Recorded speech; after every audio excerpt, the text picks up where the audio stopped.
Denny Schaefer. He's an idiot.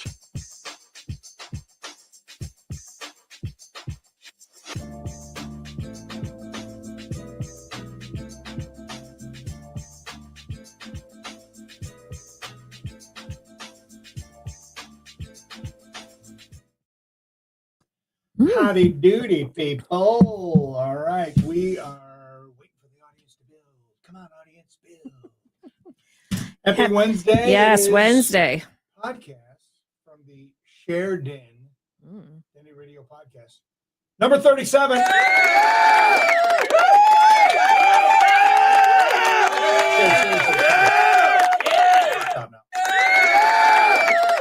I think I heard that clap on the Masters. Yeah, that was a little. Yeah, probably when Rory won it. Oh, still loving that. Maybe the best sporting event I watched this year so far. Yeah, and maybe the best sporting event of the year. Okay, so we'll have to see. All right, it is Wednesday and it is Holy Week. Hence the God stories. And that's why we're doing God stories today. So Sharon and I are going to go back and forth. We got a bunch of them, and we're going to get into them right away. But first, Sharon has a trivia question. I do. I have another. A Nurse Terry is watching. She's the first one to comment. Yay. She wins. Nothing. Okay. So here's the question. You cannot look it up online. Okay. Think about it while we play our sponsor's video. What is the absolute latest snowfall we have seen in the history of Toledo, Ohio? What is the latest day it has snowed into the spring? Okay. So that is the question. I have a guess. I don't know what it is, but hey. No cheating, no looking it up either, people. And now it's time for Kiker's. Hello, Steve Kiker here. If you're looking to sell your house, or if you know someone who is, I may be interested in buying it. What I'm looking for is 2 smaller homes, 2 3-bedrooms, 1.5, 2 baths, something like that.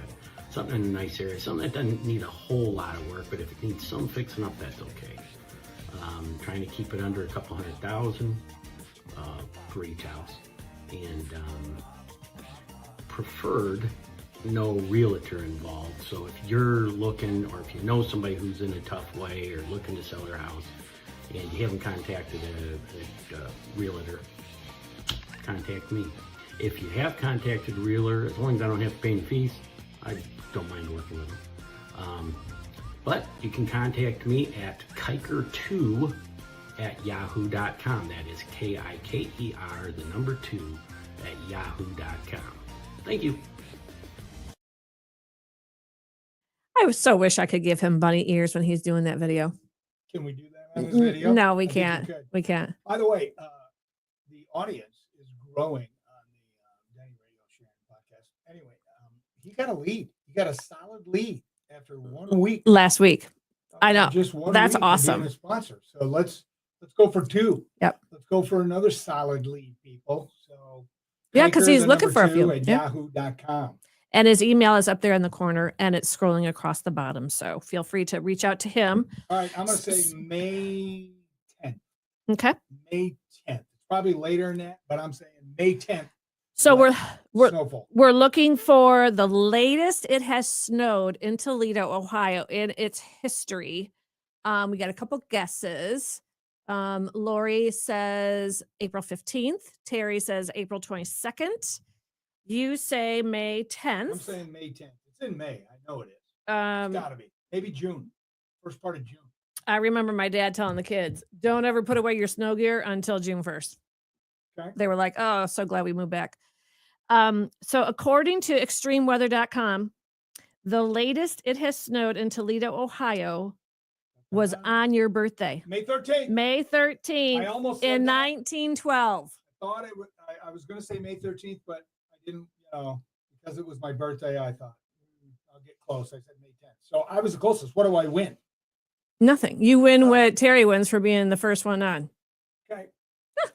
Denny, your audio was low. Sharon is good. Oh.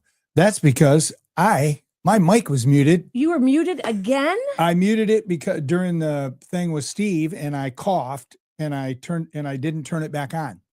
I should just pot it down. I don't know why I don't do that, but thank you, Tommy Outwell, because I would have went through the whole friggin' thing without my mic being where it's supposed to be. Yeah. So thank you, Tommy. So the latest it snowed was May 13th in 1912. And the reason because I am over the cold. The earliest it has snowed in Toledo was October 10th in 1906, according Okay. to extremeweather.com. There you So go. there you go. I'm over the cold. And as a matter of fact, too. playing some prayers for Super Cooch. He went to the doc today, and yes, he tore up his shoulder when he fell about a month and a half ago. He finally got into the surgeon, and he's got to have surgery. April 30th, I think he said. So that means we have to play as much golf as we possibly can between now and then. Do they have to go in and put like pins and stuff in? I don't know. I haven't. I'll ask him later if we play golf. We're talking about playing golf later today because it's supposed to warm up as the day goes on. I don't know. To 50? Ish. So, well, I was thinking about playing Friday because it's going to be warmer, but then it's Good Friday. And it's like, really? Christ on the cross? I'm playing golf. I don't know. Anyway. Back in the day, I don't think that would have stopped you. No, it wouldn't have. But at least it's on my thought. It's part of my thought process. Yeah. So, yeah. There you go. All right. Are we ready to go? Holy Week. We got some God stories. Matter of fact, look at that paperwork. Well, that's your show prep. That's from 1996, people. I journaled my story. So what about talking about starting out with movies that have been made based on a true story where God was involved? Like Heaven is for Real. Okay. That's the only one I can think The of. little boy. The first one that popped into my head was God's Not Dead, but I don't think that was a movie that God. It wasn't based on a true story. Yeah. Well, no, well, Heaven is for Real is. Well, God's Not Dead has at the end as a credit scroll all the colleges and universities that were doing what the movie was doing, the professor of not, yeah, like cases and stuff like that. Mm-hmm. So what is Tommy saying? April 16th, 20. Yeah, I don't know if Cleveland counts. More snow tomorrow, he says, for him. Well, he's in the snow belt over there in Cleveland. I'm so he gets sorry. hammered. Tommy gets Move up hammered. from Georgia. Miracles from Heaven. We watched this one. This was with Jennifer Gardner as the mom. Oh, yeah. Where the little girl has a rare incurable disorder that leaves her unable to digest food. And then her and her little sister are out playing in their backyard and she falls headfirst into the dead tree. Okay. Sounds familiar. She was stuck in there and they had to pull her out. And then because of her injury, completely fixed her digestive problems. Wow. So totally healed. Yep. All right. Yep. Her family and doctors became even more baffled when the young girl begins to show signs of recovering from her fatal condition. So another one that we saw was Breakthrough. And that was with Chrissy Metz from This Is Us. Oh, she yeah. was the mom. Yeah, yeah. And that's based on a true story of a 14-year-old John Smith who fell through the ice on Lake St. Louis and was pronounced dead. But only his mom, played by Chrissy Metz, believed not all was lost and started to pray. Mm. And she even said in an interview, Chrissy Metz, you can't really deny that literally on the documents, it states patient died, mother prayed, patient came back to life. Boom. So, yeah. Can't argue that. It's in the medical record. Soul Surfer. Yes, I We remember saw that one. That Yep. was based on a true story with, miracles. Miracle at Manchester. Now, this was about a young boy who had brain cancer. Dean Cain was in the movie, and it said we watched it, but I couldn't really place it. Who said we watched it? It said it on my little list that I was checking. Oh, I don't know. I don't remember it. And I'm Broken. Of course, we watched that in the front row. So good. Because that's all about forgiveness. Yeah, that's And pretty awesome. I did The not book. know. Book's amazing. I did not know that Angelina Jolie directed that one. I think I knew that. So I think I did. Is that before she weirded out? I think it was. Anyway, sorry. I don't know. Okay, let's see. Snow fun fact. Oh, we're getting a bunch of weather fun facts, honey. Glad we dropped that in there on God Week. Judas betrays Jesus. Is that what happens today? No, that would be tomorrow, wouldn't it? I don't remember. Might be. I don't know. UP of Michigan is over 300. Oh, Yeah. I don't see anything fun about that. People up there do because they love their snow machines Yeah. and their ice fishing. They love it. They do. They hate when it melts. Yeah. Not my thing. I mean, I like it for like a day. Be cozy, fireplace, watch movies. Yep. You know, but And then we want to get outdoors. yes, Terry said yes. That's what happens today is Judas betrays Jesus. So. Okay. Well, that was not a good day. You know, really got bad for Judas later on, but anywho, all right. Yeah. God stories. You ready? You're going to start with your first one, and then I am going to go through my notes from 1996. I actually have two stories. So Okay. I yield to the lady. Well, I was going to tell mine in kind of chronological order, but so we took a trip, our last trip as a family before we moved down south. We took our babysitter Rachel with us to South Carolina. The one particular night, Denny and I took a date night. We went out for dinner and it stormed really, really bad. And the next morning, I said, I'm going to walk through town and I'm going to power walk on the beach because back then power walking was a thing. So you, the kids, Rachel, y'all stayed back at the condo. And I'm power walking on this beach near Charleston. And I'm looking at house after house after house on this beach. And I am having this dialogue with God out loud and in my head, like, oh my gosh, Lord, who lives in this house? Oh my gosh, this one's bigger than the last one. Who lives here? What do they do for a living? How do they furnish it? Oh my gosh, how can they afford taxes? Blah, blah, blah. And I'm just probably a solid 20 minutes having this dialogue with God. And all of a sudden, it was like an audible voice, male voice. And he said, why do you look inward at what man has made and not outward at what I have made? And I literally went, shoop. Oh, the ocean. And I was like profusely apologizing to God. Oh my gosh, Lord, I am so sorry. Like, look at what you had. I mean, I just couldn't even. And it was just that quick, that real, no condemnation, just asking a question. And then one after the other, after the other, after the other, I found shell upon shell upon shell, sand dollar. I wonder how many I walked over for the last 20 minutes because the storm the night before had brought everything up. So I literally had to. Oh, we have props. I literally had to. We have props, everybody. because This is awesome. I literally had to take my t-shirt because my both hands were full of these conchas and everything else. I had to take my t-shirt and tuck it, like bring it out to create a pocket, A pouch. to start putting all the shells because I still had to walk back through town. So I still had a free hand. But anyways, so here is my collection. I don't know if some of them have broken. Some of my sand dollars were stolen when we moved from Atlanta by the movers. I'm assuming they did not make the move. But anyways, a little angel wing and stuff, but the conchas and all that. So I wash these all and I have them set out because it's a constant reminder of that time on the beach. That is awesome. Yep. So there you go. I love it. Great story. Great story. Thank you. Okay. Anyway, you guys are always encouraged to, pop your stories in the comments and we'll read them throughout the show. All right. Are we ready for mine? Look how yellow this paper is. Okay. So I started out on this piece of paper and then I went to these two pieces of paper. I don't know.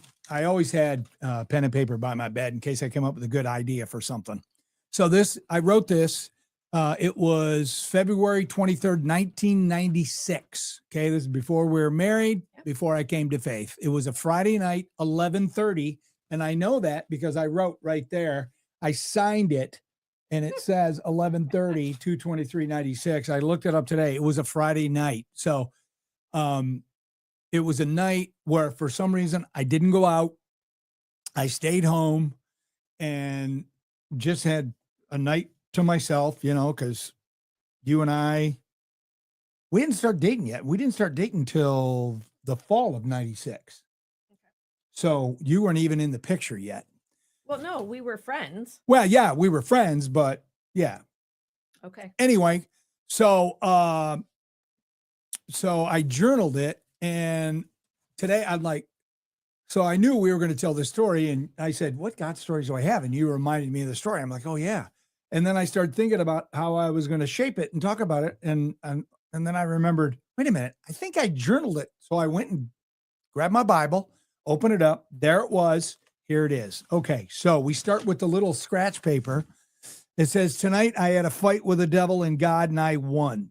I was in my childhood bedroom, and John, my brother, who I shared a bedroom with when I was growing up, and there were other people in there, and we couldn't get out of the room. There was no way to get out of the room. And the devil was in there, and he was pushing us around, and he tried to get in John's head. And when I touched John's head, a bright light appeared.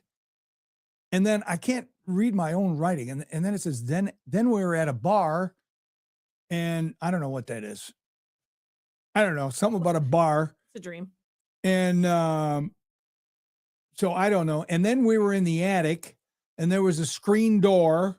And then all of a sudden we were outside, and there was a dark-haired little girl, and the devil was there, and he was inside her. She was probably about 6 years old. And I screamed, devil, be gone. Satan, be gone. Her eyes rolled back into her head. Now, this is a dream.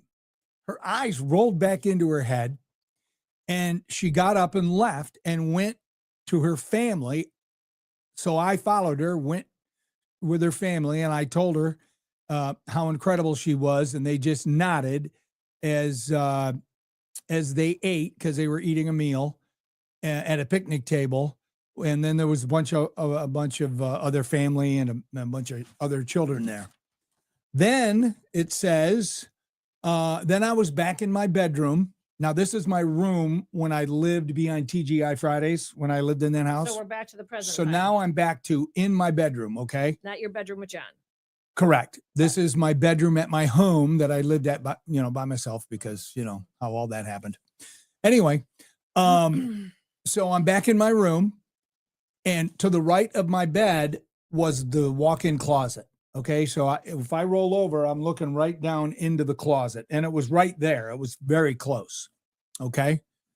And all of a sudden in my closet, there was something wearing a black robe like a monk would wear. And he was reaching for me with his hands. He has his hands outstretched, and it looked like a crutch or something. Then I put in parentheses that my dad got me. So I don't know what that was. Anyway, he was reaching for me, and I was supposed to get out of bed and join him on the evil side. Now, at least that's what I wrote. Join him on the evil side. I couldn't move. Then I felt a pressure and a presence like he was on top of me. As I'm looking at him, but I couldn't move. I couldn't talk. I couldn't yell. And Satan kept trying to get me. Finally, after trying to speak and not being able to, I just used my mind. Okay, so I thought these thoughts, and I said, I love God, protect me, Lord. Oh, heavenly divine Father, protect me from the devil. Finally, I could speak, and I said, I love God. But the words were barely audible. Finally, the more I tried to yell the words, the clearer and louder I became. And then I started singing the Lord's Prayer. Because I used to have Father Rick on the show all the time. Yeah. And his theme was the Lord's Prayer. Our Father who art in heaven. So I knew that. It was always in my head. So I started singing that. And then I grabbed the crutch and I shook it. And that made Satan jump back. And then I just started yelling at him, be gone, you won't get me. I'm a God guy. I love the Heavenly Father, the Divine One. And then there was a big flash. The weight was off my body. And then I looked around, and I'm lying in my bed, and the devil was gone. And then I wrote, God always wins. I signed it. What a goof. God always wins. I signed it and dated it. one piece of paper? Or is that It's two? two. It's two. For whatever reason, I didn't write on the other side. Oh. Oh.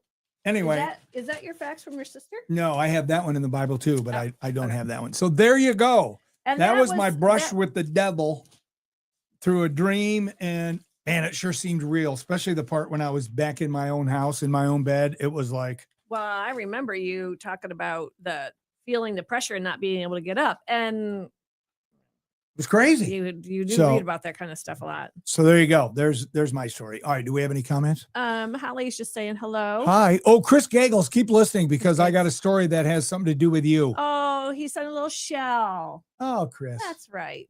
Nice. Terry, tomorrow is the Last Supper and Jesus is arrested. Okay. Thank you, Terry. I love it. Who needs books? We got Terry. There you go. All right. Okay. All right. So, okay. I mean, Your turn. yeah, I know. I mean, I have like smaller stories that I know are like driven by God and the Holy Spirit, even through like parenting. Okay. And I mean, I'm not naming names, but there was one instance you and I were in a fight. Then it was right after Olivia was born. I was dealing with postpartum and all that. And you were working and napping and coming home and golfing and pre-show. And I was just like with this baby all the time. And it was just like, I felt like my life just came to a screeching halt and just a lot of things I was going through. Anyway, so one time you came home and you were planning to go golfing. And I'm like, oh, no, not today. And I said, she's your response. And I like leave. Okay. I book. I'm out. All right. And so I'm like, where am I going to go? Where am I going to go? I don't want to go back home. I'm going to leave him to deal with the baby because he, whatever. So I drive over to my mom and dad's because I remembered they were out of town visiting my sister. And I'm like, oh, you're not home. As a matter of fact, they're gone overnight. I'm going to go there. So I pull my car in the garage, close the door, and I'm crying, of course. I'm very upset. And I go upstairs and I fling myself across one of the beds and I'm just crying. I'm crying out to God. And I'm like, what do I do? What do I do? And again, he's like, you have a responsibility to Olivia. I'm like, Haha. I got right up, got in my car, came back home. Did I go golfing? I came back later in the day. Okay. I might have gone through Chick-fil-A or something like that. But I mean, but there have been other things like the one instance for sure involved one of our kids and a computer, and they, unbeknownst to us, swapped out a computer. And in the middle of the night, I woke up because I prayed a lot and tossed and turned a lot as a parent. And I felt the Holy Spirit or God say to me, no lie, laugh at me all you want, check the computer because it's swapped. And I am like, I got up at 3 a.m, walk in our walk-in closet, pull it off the shelf. And sure enough, if it wasn't swapped, I mean, I'm sorry, you cannot explain that stuff away. Nope. So There's a lot of stories like that. Oh, yeah. We're not going to tell. But anyway, that's good. Yeah. So those are just a couple little, because I got other biggies. So Okay. Well, I have one more. So let me do mine. And then hey, get off my shelf. I know Get off my one shelf. story for sure that you're going to tell. I can't wait for you to tell because it's awesome. And let's see. I don't see anybody playing along with your stories. That's probably because you're loving our stories, right? Is that why? Anyway. All right. So this is my God is real story. Whenever I have conversations with people like, well, how do you know God is real? And then I tell them the story. So I turned 40 in May of 1999. My sister Mary got me and my two brothers tickets to Promise Keepers at Joe Louis Arena, and it was happening in June that year. So the Friday before the event, I'm talking about it on the air on my morning show that morning. So that was when I was on KISS. Mm-hmm. Some guy named Chuck called the show and invited me to ride up to Detroit with the men's group from Emmanuel Baptist Church. And of course, me being new to faith, I start, making fun of him. No, thanks. I'm good. I go with you guys. I'll probably come back a Jesus freak where I'm raising my hands up and praise Jesus, and all that. So I'm making fun of him because, that's what I did back then on the air. And, And now I'm a Jesus freak and I throw my hands up all the time. Anyway, so, you know, I made fun of him. And so I pick up my brother who lives outside of Detroit and we take in the Friday festivities. And then I stay at my brother John's house. My brother Don didn't go. He was up north and couldn't make it, whatever. Anyway, so, you know, we went Friday and, you know, it was fine. It wasn't too weird. It was just different. You know, it's something I never experienced growing up Catholic. I never experienced people throwing up their hands and, you know, people sobbing and an altar call where all these men go up there. And it was pretty wild. So the next morning, the babysitter who's supposed to take care of John's 3 kids was late because Julie was out of town, John's wife. And so he said, hey, why don't you just go down? Because I was going to leave after and come back to Toledo anyway after the event because they were Friday, Saturday events anyway. And so I said, all right. So I take off. I get down there about 8:30. Things started at 9 o'clock. What I didn't know is you got to get there pretty darn early if you're going to get a good seat or if you're going to, you know, whatever, because you know, all these churches and all these guys, they want to, you know, get the best spot. So I told him, I said, all right, here's what we're going to do. I'm going to sit in the section right where we were the night before, except I'm going to get closer to the floor but right in the same section, kind of parallel with the soundboard. Okay. So I go same section. I go walking down the aisle and I'm just looking around and the music is just crazy loud and all these dudes are standing up and hands raised and I'm like, oh my gosh, what the heck is this? And like 20,000 guys. So I walk in and I'm walking really slow and I'm just kind of looking around, you know, like a deer in headlights or a scared little kid, one or the other. How many thousand? 20,000 dudes, right. you know, up to something like that. And so I walked down to the main floor where I told John that we were going to sit and I stop and I look. And about 9 rows up, I saw like 4 seats. So I go up there and I said to the guy, I said, hey, are these taken? And he said, yeah, they're taken. So then I looked down and I saw another couple of more 2 empty seats. And I kind of motioned to the guy and I kind of went like that. And he kind of waved and he said, they're available. So I go and I sit down and the song ended. Some guy starts talking and he says, okay, in groups of 3, you know, you guys in groups of 3 tell each other why are you here? What brought you here? Why are you here? And then pray after you're done. And I'm just like, oh, okay. So the 2 guys sitting right in front of me turn around really quick and they say, yeah, we're here with our church. And, you know, why are you here? So, and I told them, I said, my sister gave me these things, you know, this and that and this and that, you know, gave me these tickets for me and my brothers. And so I came and, you know, it's kind of weird to me. Anyway, and so then they prayed and then and then they looked at me to pray and I went, amen. Just like that. Cause I grew up Catholic. We didn't pray out loud unless we did the Lord's Prayer or, you know, whatever, the Apostles' Creed and all that stuff in church, but we never did it outside of church. Right. Anyway, so then, so that was kind of uncomfortable. So I sat back down and I realized I hadn't introduced myself to the guy next to me. So I turned and I said, you know, I put my hand out to shake his hand. I went, I'm Denny. And he sticks his hand out and he shakes my hand and he says, I know. And I'm like, you know? He goes, yeah, you're Denny. You're Denny Schaefer. And I said, oh, you must be from Toledo. He says, yeah. He said, the guy you were just praying with, that's the guy who called your show on Friday, Chuck, who you made fun of. And I immediately, no lie, I went my head up like this. I'm like, okay, God, that's pretty wild. Yeah. So he invited me up to ride up with 17 guys from Emmanuel. And I said no after I ripped the guy. And God put me right in the middle of all those guys. Think about it. You know, Joe Louis Arena, any giant arena, it's open seating. You sit where you want. Right. It's not ticketed. God put me right in the middle. He had me walk right up and sit right behind the guy I had on the air on Friday. Mm-hmm. Okay, that's not a coinky dink. No. That's, you know, it's just, you know, it happened. Yeah. Now here's the part that even blows me away because I didn't know this till after. So Chuck and I became great friends, and we're still good friends today. We just had Chuck and Tammy over for dinner, last week? Last week.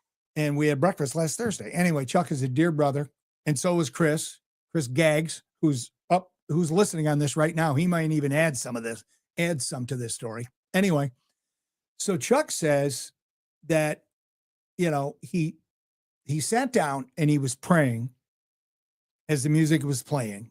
And he said, Lord, just let me see him. Let me see that Denny made it, that Denny is, here at the event. And just a quick little prayer. And then he lifts his head up and he looks over to the right, and come walking down the steps, the aisle over, is me. That's crazy. And he watches me come all the way down, watches me walk in front, watches me look up at the group and kind of figure it out, sees me coming up the other side, and all of a sudden, boom, there I am, sitting right behind him. That's crazy. You cannot explain that. I'm sorry. You can't. It's not explainable. It's unexplainable, people. Right. It's a miracle. And and I've been to Women of Faith conferences, and, it's like you said, thousands upon thousands of people. That's crazy. And you can't, there's just no way to come in the right trends at the right time without John, because had John been there, maybe you guys wouldn't have walked. You know what I mean? No. So, that's why this babysitter was late. Mm-hmm. I went by myself, and then my brother obviously showed up, and I told him the story, and he's like, no way, that's just crazy. So anyway, and then, Chuck and Chris and Emmanuel Baptist was a really important part of my faith journey when I first, got saved. And it's just awesome. So that's my story about God is real. Yeah. What does Chris say? Saying yes. He knows he will show you everything. God opens our eyes for sure. That's him, Chris Gaggs. He's the guy who says, yeah, I know. Yep. Wow, Denny, you're the guy on the Holy radio. Spirit for sure. Love your story, Sharon. Mary, I forgot about this Promise Keeper story. Oh, that's my sister Mary. I know. Hello, Myrtle. And then another Mary. I love it. Good afternoon, Mary. Mary. Darla. Hello, God Darla. knows what we need. It's even better when we accept him, when we ask and receive him. Great story. Yeah. There you go. I mean, here's the thing. People love to share God stories. Don't you think? I know I do. Everybody just because, I don't know. There's just an energy. You just can't explain things, but people don't like to talk about God all the time. But I was thinking about that today with this podcast, if it would turn people away or bring people or, I don't know. Yeah. So I remember that whole story. That was awesome. Because that's part of your testimony too. It is part of my testimony. So, okay, for me, so back in 2007, we lived in Atlanta. Yep. 2006, I had a brother-in-law passing away of cancer in Indiana. Oh, hey, Mitchell. He's watching on Instagram. Mitchell, what's up, my man? Mitchell Harvey. Anyway, so I went up to help my sister and my brother-in-law for a full week. So I lined up a neighborhood girl to take the kids to preschool, get them up in the morning because you were working morning radio at that time. Right.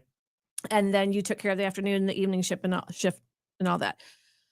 So I was there for a full week. So driving home back down to Atlanta, I didn't have this overwhelmingly can't wait to get home. I miss the kids. I miss, whatever.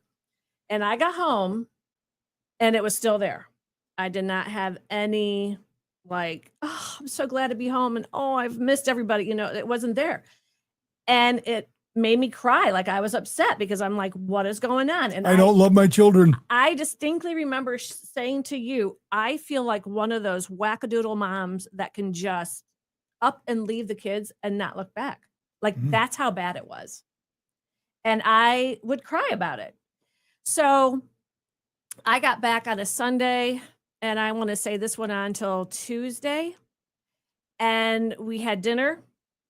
And I was filling in the dishwasher, and mind you, just praying off and on about this whole thing because that feeling was still with me and it just really upset me. And as I was filling up the dishwasher, I hear God say to me, I had to show you that you love them more than you love me. Oh, man. Boom! Check, please. I am not kidding when I say instantaneous peace came over me. Again, not condemnation. It was just letting me know that I had to make some changes and priorities in life because I did, man. My kids were like everything, you know? Yeah. And I mean, I journaled that. I know exactly where I was in the kitchen, what kitchen I was in, you know? I remember you telling me that. Oh my gosh, it was just such a sense of relief. All right, let's see what Tommy is saying. Jesus does not need a memorial. He is still alive. He speaks to my soul daily. Amen. Boom, Tommy. Good afternoon, Denny. How are you today, my friend? I am awesome, Richard. I'm good too, thanks. It's a beautiful day. Maybe he doesn't see you. I'm kidding. Maybe Jeff Quinn, I remember you starting your faith journey, and it's so awesome to see it for so many years. That's so cool. And he's doing stuff now. I mean, at my age, I was like, okay, are you ever going to like leave me alone? Nope. He doesn't. Even on this fasting. I know. Woo. Yep. We've got how many more days left? 4? I don't know who's Yep. counting. Thursday, Friday, Saturday, Sunday. 4 days left. Okay. So you don't have any more? That's it. That's all Okay, I got. So I have just a couple more. All right. Are you going to end with the biggie? Well, I don't know. Okay. You mean Just yeah. go. Okay, I don't mean to distract you. You just keep going, girl. All right.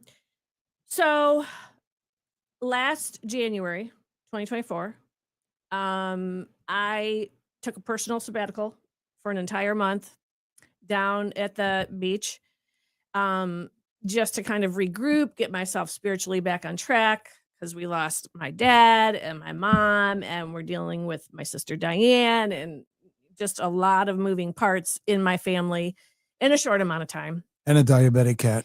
And so anyway, Denny drove down. The plan originally was for the 4 of us to go down, but Olivia got sick. Then Josh didn't want to go because Olivia wasn't going, so they stayed back. Denny and I drove down. Denny flew back. I stayed down there for the month.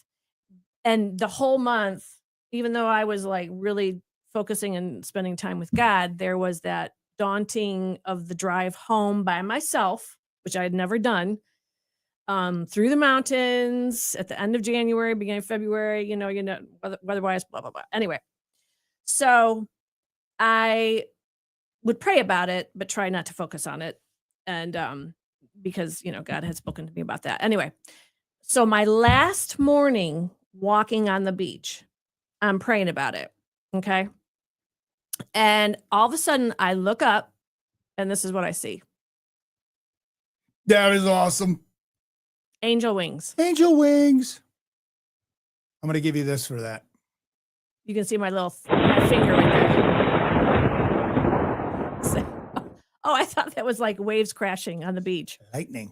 It's lightning from the lower. Anyway, I looked up, I saw that. I got so like excited about it. I see those people walking right there. I was stopping and pointing it to everybody before they blew away, but just that, because it didn't last very long, but I just happened to look up and again, it was just like, you know, whether it was from God, someone watching over me, I don't know, but it was reassuring. Both. It was both. Yeah. So, all right, you can.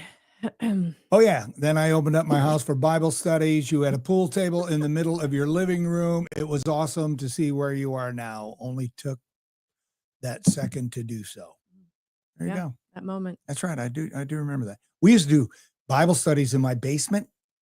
I think that was after we got married. And I had a ventilator in there to blow all the cigar smoke out. We would smoke cigars and do a Bible study in my basement in the winter. It was like we were offering a burnt sacrifice to the Lord with our stogish. Sure. Yep, justify that one. Okay, so I think, you know, I mean, I have some other just like random, the whole vitamin D thing where I was taking too much and it was making we got about 5 minutes or so bones left. feel weak. My bones feel weak. Remember that? And I was still Yeah. staging and I came to you and I'm like, I just feel like I can't like lift anything. And then again, it's like I just felt like vitamin D. And so I started researching vitamin D. And I did not know this, but if you take too much, it can weaken your bones. Boom. And I had it in my multivitamin, but I was also taking a separate one. So I was overdosing. And then when I went into my doctor, she's like, "Oh yeah, you were." And I'm like, who knew too much vitamin was a bad thing? Did you know that? Yes. Yeah. Oh yeah. Thank you, Claudia. Yeah. Too much vitamins. There's side effects. You know, you can get liver damage from certain vitamins if you take too much. Yeah, you can't. Yeah, you got to be careful. Anyways, so then I stopped taking that, and then my bones weren't weak anymore, and I could lift a area rug. It was crazy. So, okay. Is that it? What is Mary saying? Angel wings just for you. Yep. Your picture. Yeah. I mean, come on. That's pretty cool. Pretty awesome. Yeah. And then they blew away. Okay. So the last story. So back when my dad was in hospice, I spent like every evening of that week up there with him so that he wouldn't be alone. And the nurses are just so amazing. Oh, they are. But as my dad progressed, he was like playing cards. He was doing this in front of me, and I'm like, "Dad, what are you doing?" He's like, "Drinking grape juice. Don't you know it's good for you?" And it was like, it was him, but he was out of it. Fishing, you know, he was acting out fishing or whatever. And one of the nurses said to me, he's closing the chapters of his life. Don't touch me because you probably make it worse. So, gosh. So, anyway, well, if you've witnessed somebody that you know, but anyway, so, but before all of this, when Dad got sick, one of my nephews and niece-in-laws, and I got their permission to share the story, they were toying with the idea of purchasing Mom and Dad's house because my dad designed it, he built it, been there forever, 58 years. And, they were going to start a family, blah, blah, blah. Anyway, so the day, so Dad was pretty active. And then the last night that I spent with him, I only saw him like reach out one time or whatever. And then in the morning, one of my sisters was relieving me at 8 a.m. And he was very calm. And I had been playing like Jim Reeves music, gospel music, which he grew up on. And he was even mouthing some of the words to that when I was putting it up to his ear.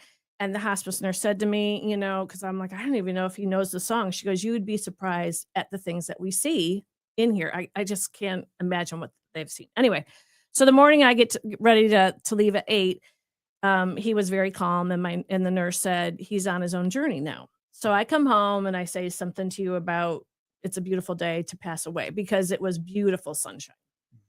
So we go back up there should I tell that story? Sure. Okay. So we get up there, we go to Ebide, and my brother is there with my mom and my sister and my sister-in-law, and they were waiting for us or whatever. So we get talking in the parking lot at Ebide. Well, this van with this couple pulls up and they're like, excuse us, do you know where such and such memory unit is? And we're like, well, there's a place right up here. Maybe that's it or whatever. They're like, okay. So they pull forward. So my brother, mom, you and I are still standing there talking. I think Marianne had taken Diane home. And all of a sudden, here comes the van now back behind us. And they're like, excuse us, do you know where such and such memory unit is? And we all kind of look at each other. We're like, are you checking in or? Obviously, yes, it's twice. Yeah. So anyway, so Tom starts, and we're like, take mom home, we'll handle it. So I walk up and I'm, talking to the passenger lady and I'm like, oh, it's over by Oak Leaf and, go out. And she goes, okay, well, how do we get out of here? And you were like, oh my goodness. I'm And like, they were driving. get up here, turn left, turn right to stop, make another left to the light. It'll be up in your left. So 3 lefts, whatever. They're like, okay. So they pulled away. Well, we walk in and So it was like a 20 minutes we were out in the parking 20 lot, minutes max. which we normally would have been 5. And we walk in and Dad had passed away in that 20 minutes. Because it was COVID. So we had to do the, temperature and all that. It was post-COVID. Anyway. So that was about 2:00-ish, probably. Okay. So that day, my nephew, who was toying with the idea of purchasing their house, was in his backyard playing with his 2 boys. One, his oldest is Jack, named after my dad. And he was around 4, and then his younger brother, Hank. And their mom was grocery shopping. So anyway, at about 11:30 or noon, out of the blue, Jack says to my nephew, Daddy, who is that man over there? He said my name. He said Jack. So my nephew starts looking around thinking it was probably a delivery person or his wife had come home, but he didn't see anyone. So of course he asked Jack, who are you talking to? As the hair on the back of his neck was standing straight up, and it still does when he tells the story, his words. And then Jack just says, Daddy, and just like an innocent 4-year-old.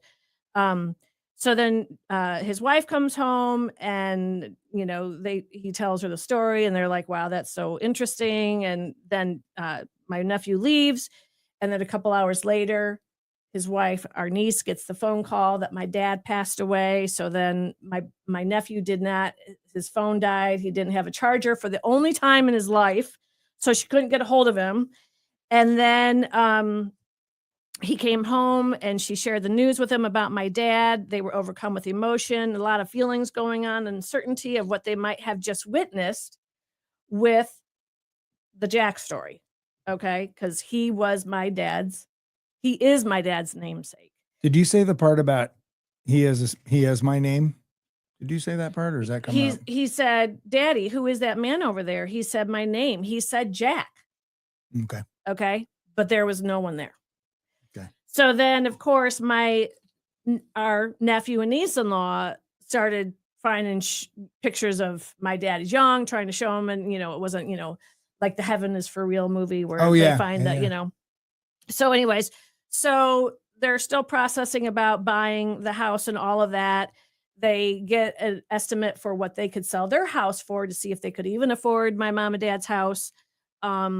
Anyway, so his wife and the boys had just arrived home and she was on the phone. She was talking to a friend who was a real estate agent, and she got off the phone and she said to my nephew, I told him I wouldn't say names.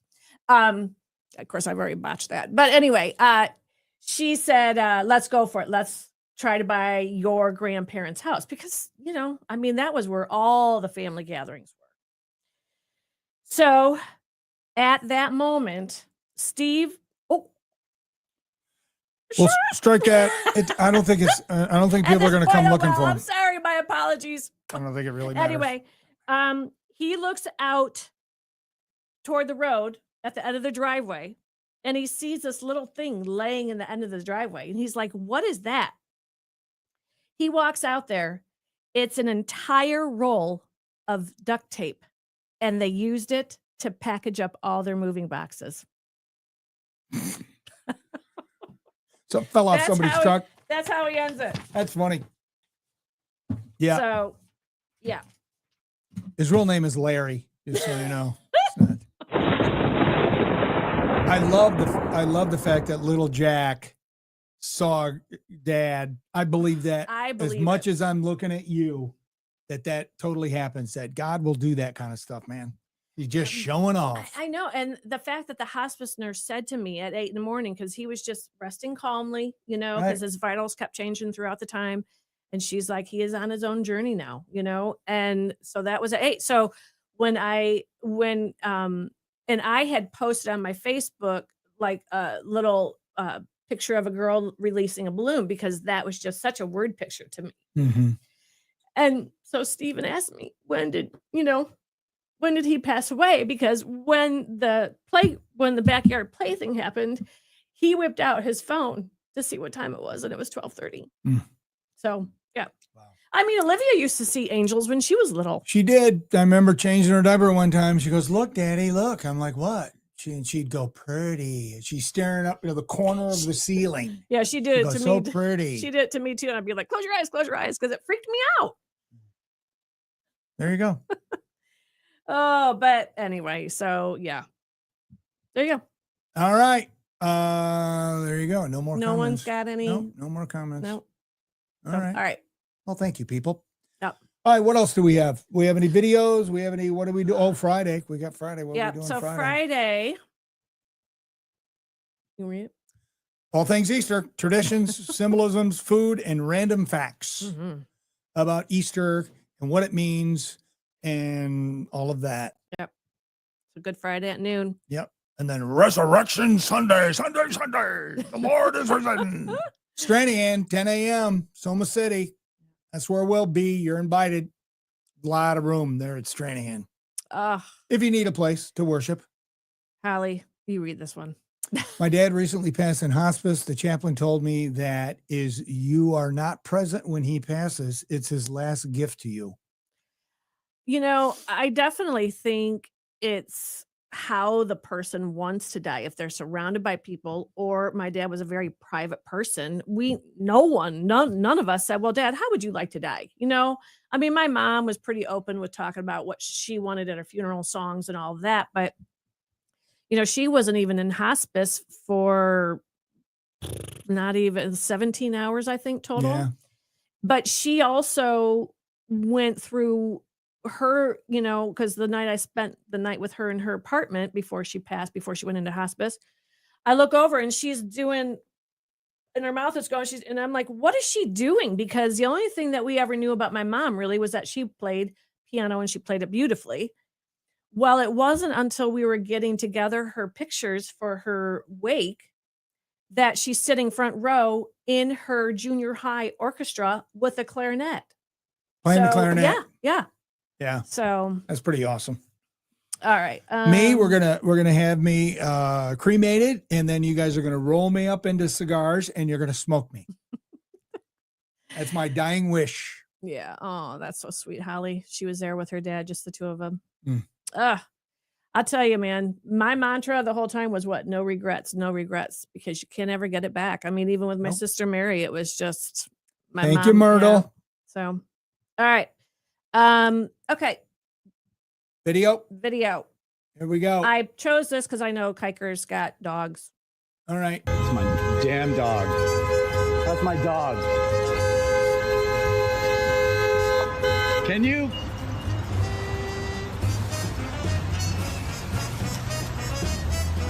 you not do that, Zena? Zena, do not get on the horn. Get in the back.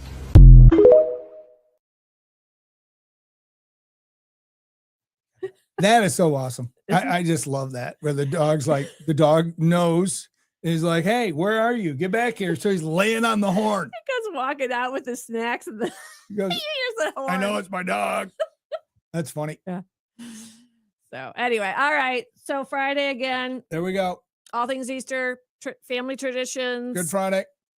Symbolisms, because there's a lot of symbolisms with things. Yep. And then food and random facts. So. And it's Holy Week. Yep.